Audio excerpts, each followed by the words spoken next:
اب دیکھیں نا پاکستان کی اٹھان دیکھیں کہ 14 اگست اور 15 اگست کا جو کنفلکٹ ہے وہاں سے پاکستان سٹارٹ ہوا ہے. مثلا اب دو ملک ایک ہی دن آزاد ہوئے ہیں، پاکستان اور انڈیا. پاکستان کا جو یوم آزادی وہ 14 اگست کو ہے اور جو انڈیا کا یوم آزادی وہ 15 اگست کا ہے، جبکہ ایک ہی دن ہونا چاہیے. اس کے پیچھے پوری ایک کہانی ہے.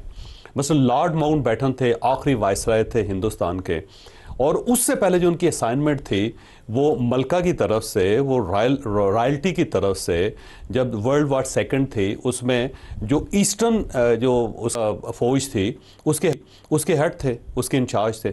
ان کی سربراہی میں، ان کی قیادت میں جاپان نے 15 اگست 1945 کو سرنڈر کیا تھا، اور وہ بڑا پرائڈ لیتے تھے کہ میں نے جاپان جیسی جو قوم ہے اس کو سرنڈر کرنے پہ مجبور کر دیا تھا. اب اس کے بعد ہر سال برطانیہ کے اندر 15 اگست کو جشن منایا جاتا تھا فتح کا. اب لارڈ ماؤنٹ بیٹن یہ چاہتے تھے کہ انڈیا اور پاکستان جب تقسیم ہو تو 15 اگست کو تقسیم ہو، تاکہ یہ جو جشن ہے اس کے ساتھ لارڈ ماؤنٹ بیٹن کے نام 2 مرتبہ آئیں، کہ ایک مرتبہ جاپان کو سرنڈر کیا اور دوسری مرتبہ انہوں نے انڈیا کو تقسیم کیا. اور جب یہ تجویز قائد اعظم محمد علی جناح صاحب کے سامنے رکھی گئی تو انہوں نے کہا بالکل نہیں، ہم کسی دوسرے ملک کی شکست کے دن کو پاکستان کی بنیاد کا دن نہیں بنانا چاہتے. قائد اعظم نے صاف انکار کر دیا. اور یہ اس کے بعد ظاہر ہے نہرو صاحب مان گئے. نہرو صاحب نے 15 اگست کو رکھ لیا، قائد اعظم محمد علی جناح نے 14 اگست رکھ لیا. یعنی اس پاکستان کی بنیاد جو تھی وہ بھی جگنو کی طرح چمکنے سے ہوئی. اور ہم نے اس وقت بھی جاپان جیسے ملک جو تھا اس کی عزت کی. جیپنیز آج بھی اس واقعے کو انڈرسٹینڈ کرتے ہیں، یاد رکھا ہوا انہوں نے، اور پاکستان کی عزت کرتے ہیں. اور اس کے ساتھ ساتھ جب پاکستان بن گیا تو تاوان جنگ جو تھا، وہ ظاہر ہے جو ملک فتح ہوتا ہے وہ تاوان جنگ ادا کرتا، تو جاپان تاوان جنگ ادا کرتا تھا برطانیہ کو. پاکستان کا چھٹا حصہ بنتا تھا، کیونکہ اس کی وجہ یہ ہے کہ جو جنگ ہوئی تھی اس کے اندر اس سائیڈ کے مسلمان سولجر بھی شامل تھے. چھٹا حصہ پاکستان کا ملنا تھا. اور اس زمانے میں جب نظام آف حیدرآباد سے پیسے لے کے پاکستان میں سرکاری ملازموں کو تنخواہیں دی جاتی تھی، یا نواب آف بہاولپور سے پیسے ادھار لے کے تنخواہیں دی جاتی تھیں، قائد اعظم محمد علی جناح نے وہ چھٹا حصہ لینے سے انکار کر دیا اور جاپان کو معاف کر دیا کہ بالکل نہیں، آپ کے ساتھ پہلے بڑا ظلم ہوا ہے، اور ہم اگر یہ پیسہ وصول کریں گے تو ہم ظالموں کے اندر شریک ہو جائیں گے. اور جاپنیز نے آج تک اس چیز کو تسلیم بھی کیا، اور انہوں نے کہا یار کمال لوگ ہیں کہ ان کے پاس پیسے نہیں تھے. ایون جو پیپر ہوتے تھے سرکاری، اس کو پن کرنے کے لیے کیکر کے جو کانٹے تھے وہ استعمال ہوتے تھے. یہ حالت ہوتی تھی اس زمانے میں، لیکن پاکستان نے وہ تاوان جنگ بھی وصول نہیں. تو چمک دیکھیں اس کی، اس زمانے میں آج چمک دیکھیں اس کی. لیکن اس میں کچھ اور باتیں بھی ہیں. ہسٹوریکل پرسپیکٹو میں چلے جائیں تو ہمارے یہاں ہسٹری کو ایکسپلور کم ہی کیا گیا. میں تو یہ سمجھتا ہوں کہ پاکستان کا آرکائیو جو ہے نا وہ بڑا کمزور ہے نسبتاً باقی جو ممالک ہیں. حتیٰ کہ انڈیا کا آرکائیو اسٹرانگ ہے، برطانیہ کا تو بہت ہی اسٹرانگ ہے. پاکستان کا آرکائیو بہت ہی ویک ہے. اس میں بنا دیا گیا، انٹرسٹ ہوتا ہے کہ بھئی کسی طریقے سے کوئی چیز باہر نہ ہو، لوگوں کو پتہ نہ چلے تاکہ فائدہ ہو جائے ہمارا. تو اس میں یہ تھا کہ وہ 14 اگست والے دن ایک ہی دن میں وہ جو لارڈ ماؤنٹ بیٹن تھے وہ نکلتے ہیں. ان کا جو نکلنا تھا، پھر وہ کراچی آنا تھا، پھر انہوں نے دلی جانا تھا، حلف لیا، پھر دلی گئے. وہ کہتے ہیں کہ وہ ایک دن میں وہ پاسبل نہیں تھا.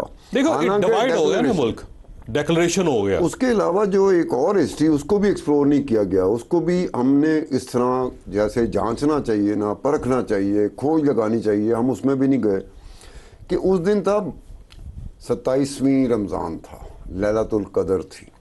14 اگست والے دن لیلۃ القدر تھی، 27ویں رمضان تھا.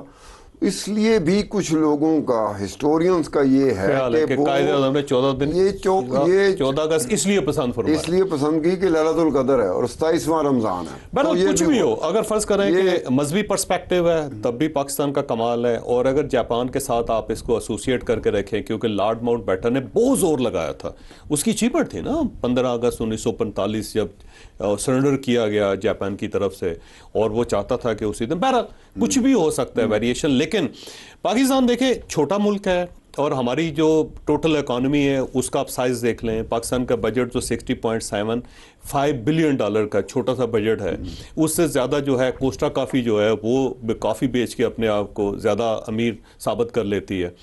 اور صرف ٹاٹا جو ہے نا یہ گروپ انڈیا کے اندر $280 بلین کا مالک ہے. تو اس کے مقابلے میں پاکستان کا ٹوٹل بجٹ اس کے سامنے دیکھ لیں، لیکن اس کے باوجود چھوٹا سا جگنو چمکتا رہتا ہے ہر جگہ پہ، اور پاکستان کے اندر سے لوگ اس کو پسند نہیں کرتے، باہر سے لوگ اس کو پسند نہیں کرتے۔ اس کا فائنینشیل سائز دیکھ لیں، اچھا ویسے اوورآل سائز دیکھ لیں۔ مجھے ایک بات کی سمجھ نہیں آتی کہ یہ جو فوربس کی بلینئر لسٹ آتی ہے، انڈیا ڈومینیٹ کرتا جا رہا ہے، بہت ساری فیملی، چائنیز زیادہ کر رہی ہے۔ نہیں انڈیا کا کمبائنڈ انڈیا کا چوتھا پانچواں نمبر ہے، یہاں تک بھی جانا بڑی بات نہیں بالکل ٹھیک ہے، 308 بلینئر ہیں ان کے، 299 اور 308۔ اس میں یہ ہے کہ مکیش امبانی صاحب تو بہت اوپر بیٹھے ہوئے نا، وہ ٹاٹا شاٹا سے بہت اوپر بیٹھے ہوئے، لیکن مجھے حیرت ہوتی ہے کہ ایک پاکستانی کا نام میں نے دیکھا تھا، وہ بھی 1994 یا 95، میاں منشا کا نام، میاں منشا آخر میں تھے، 500 کی لسٹ تھی اس میں، لاسٹ پہ لیکن یہ 94-95 کے بعد کیا ہوا؟ اس کے بعد ہم بیسیکلی ہم اینٹی بزنس ہے نا سر، میں آپ کو پہلے عرض کر سکوں، ہمیں اینٹی بزنس ہے، ہمیں اینٹی پروگرس، ہمیں اینٹی سکسیس،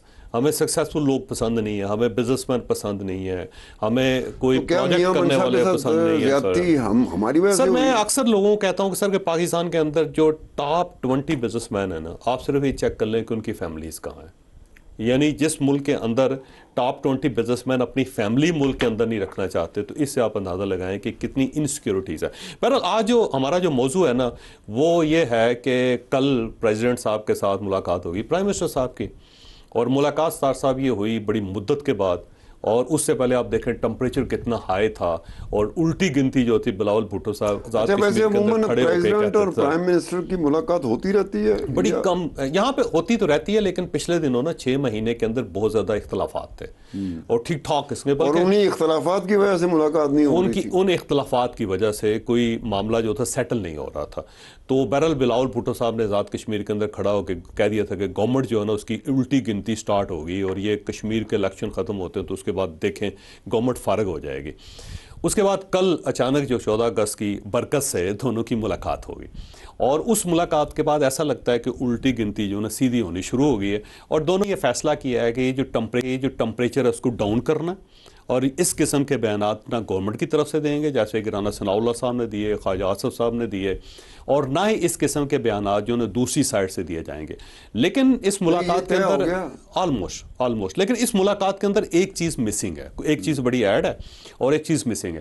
مسنگ یہ ہے کہ بلاول بھٹو صاحب نہیں تھے اس کے اندر، جبکہ یہ سارا فینامنا سٹارٹ ہوا تھا بلاول بھٹو صاحب سے۔ یہ جو محسن نقوی صاحب نے کہا تھا نا کہ صوبوں کو تقسیم ہونا چاہیے، یہ انتظامی یونٹس بننے چاہیے، 30 جولائی کو انہوں نے کہا، پھر اس کے بعد یہ خبر آنی شروع ہوگی کہ کراچی کو وفاق کے حوالے کیا جا رہا ہے۔ محسن نقوی کے سٹیٹمنٹ کے اوپر اس کے بعد یہ سٹارٹ ہو بلاول بھٹو ان کے سٹیٹمنٹ کے اوپر اس کے بعد یہ سٹارٹ ہو گیا تھا، یعنی سٹارٹنگ پوائنٹ محسن نقوی کے سٹیٹمنٹ کے اوپر بلاول محسن نقوی صاحب کی جو سٹیٹمنٹ تھی اس کے بعد یہ معاملہ سٹارٹ ہو